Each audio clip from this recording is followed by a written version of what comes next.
ফের শান্তনু সিনহা বিশ্বাসের কান্দির বাড়িতে পৌঁছলেন ইডি আধিকারিকরা।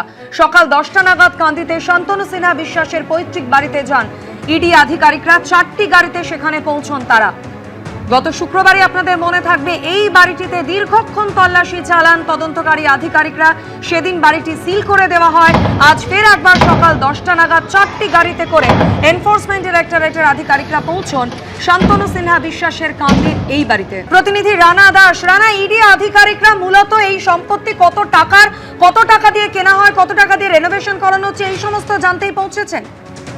একেবারেই এই সমস্ত জানতেই কিন্তু পৌঁছেছে। এই মুহূর্তে আমরা শান্তনু সিনহা বিশ্বাসের বাড়িতে রয়েছি এবং সেখানে এই গেট প্রথমে সিল করা ছিল, কারণ গত শুক্রবার ইডি আধিকারিকরা আসে এবং আজকে দেখা যায় যে 11টার সময় কিন্তু প্রায় 11 জনের একটি দল এসে পৌঁছায় এবং সেখানে আমরা দেখতে পাচ্ছি যে তাদের গাড়িগুলো রয়েছে এবং আমাদের ক্যামেরা পার্সন দেখাচ্ছে যে তার যে এই বিশাল বাগান বাড়ি, সেই বাগান বাড়ির ভিতরে প্রতিটা ঘরের ভেতরে কিন্তু এই মুহূর্তে ইডি যে আধিকারিকরা রয়েছে তারা কিন্তু তল্লাশি চালাচ্ছে।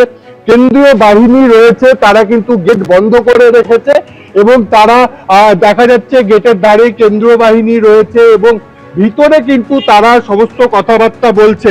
এবং তোমাকে বলি, ইতিমধ্যে ভেতরে এই গ্রাম পঞ্চায়েতের প্রধান মামুনি রাজবংশী এবং তার স্বামী জগন্নাথ রাজবংশীকে এখানে রাখা হয়েছে। তাদের সামনে করা হচ্ছে এবং দেখো যে কেন্দ্রীয় বাহিনী এখানে রয়েছে এবং যে সুবিশাল যে অট্টালিকা দেখা যাচ্ছে, এই অট্টালিকা কি জন্য এখানে করা হয়েছিল এবং সেটা পুরনো ছিল, নতুন কেন করা হলো, এইসব বিষয়। অন্যদিকে বলি যে ব্যাংকের একজন আধিকারিককেও নিয়ে আসা হয়েছে।